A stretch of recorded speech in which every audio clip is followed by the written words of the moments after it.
সুস্পষ্টই বলছি, যেই হোক ছাত্রলীগের সভাপতি হিসেবে বলছি, কাউকে ছাড় দেওয়া হবে না।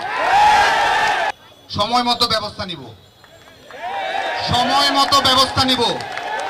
সংগঠন কি মামাবাড়ির আবদার? সংগঠন কি মামাবাড়ির আবদার পেয়েছ?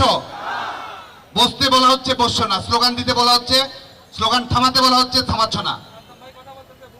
এই একটি সংকটময় পরিস্থিতিতে, চ্যালেঞ্জিং মুহূর্তে আমরা আছি।